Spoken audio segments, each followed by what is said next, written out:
pagkakaabala ng mga otoridad dito sa Maynila. Ganoon din po ang mga taga Tacloban City sa kanilang mga huling paghahanda para sa pagbisita roon ni Pope Francis. Mula naman sa Tacloban, Leyte, may ulat on the spot si Chino Gaston. Chino?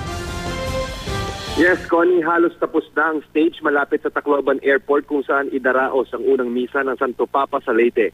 May malaking cross sa entablado at tanaw mula rito ang bitak sa seawall ng airport kung saan dumaan ang storm surge mula sa karagatan. May dalawang malalaking screen sa magkabilang bahagi ng stage, may mga speakers at ilaw.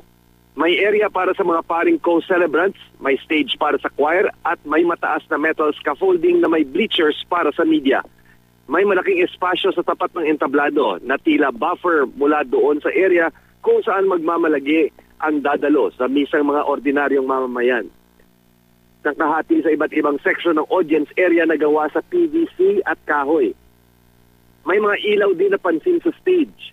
Sabi ng foreman ng construction, naantala ang construction dahil sa pag-uulan nitong mga nakaraang araw. Umaasa naman sila na ang kalakhang construction ay matatapos din ngayong araw. Hindi pa tapos ang wooden steps kasi ng stage. May kukumpunihin pa sa mismong sahig ng entablado at hindi pa na itataas ang bubungan ng ibang stage area. Sa Tacloban City, pansin ang mga wooden barriers sa tabing kalsada na gagamitin sa pagdaan ng Pope Mobile. Ayon sa lokal na pamahalaan, simula Miyerkules wala nang pasok sa lahat ng antas sa mga paaralan para mabawasan ang dami ng tao sa daanan ng Santo Papa. Walang ibang eroplanong papayagang makalapag sa airport sa Sabado, January 17. Pansin naman ang mga tarpaulin na bumabati sa Santo Papa sa wikang Espanyol paglabas ng airport. At yan ang latest mula rito sa Tacloban City. Balik sa inyo, Connie. Maraming salamat, Chino Gaston.